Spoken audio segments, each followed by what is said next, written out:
राहुरी नगरपरिषदेचा स्वच्छतेवर घाला, शहराच्या मध्यवर्ती ठिकाणची मुतारी, बनली घाण आणि दुर्गंधीचं साम्राज्य. राहुरी शहराच्या मध्यवर्ती ठिकाणी असलेली सार्वजनिक मुतारी आज नगरपरिषदेच्या निष्काळजीपणाचं आणि भ्रष्ट व्यवस्थेचं भयंकर उदाहरण ठरली आहे. जनतेच्या वापरासाठी उभारलेली ही सुविधा आता घाण, दुर्गंधी, कुजलेले कचरे आणि रोगांचं केंद्रस्थान बनली आहे.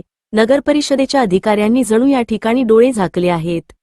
भिंतींवर पसरलेला गंज, सडलेल्या लाकडी पट्ट्या, कुजलेला कचरा आणि दुर्गंधीचा फैलाव या सगळ्यामुळे रहिवाशांना व प्रवाशांना प्रचंड त्रास सहन करावा लागत आहे.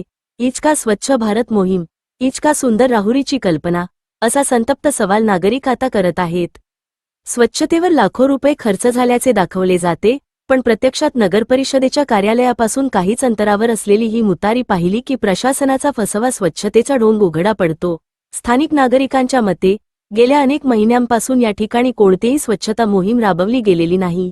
पाण्याची सुविधा नाही, साफसफाई नाही, फक्त घाण आणि बेफिकिरीचा थर. नागरिकांचा संताप उफाळून आला आहे.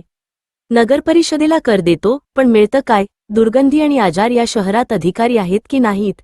राहुरी नगरपरिषदेच्या स्वच्छता विभागाच्या मुजोर अधिकाऱ्यांनी जर तत्काळ दखल घेतली नाही, तर नागरिकांनी वृत्तपत्रे, सोशल मीडिया आणि आंदोलनाच्या माध्यमातून आवाज उठवण्याचा इशारा दिला आहे. हे दृश्य पाहून एकच निष्कर्ष निघतो: राहुरी नगरपरिषद झोपेत आहे आणि जनतेचं आरोग्य धोक्यात टाकण्याचं पाप त्यांच्या खात्यावर जमा झालं आहे. ठोकशाही न्यूजसाठी चंद्रकांत जगधने, राहुरी.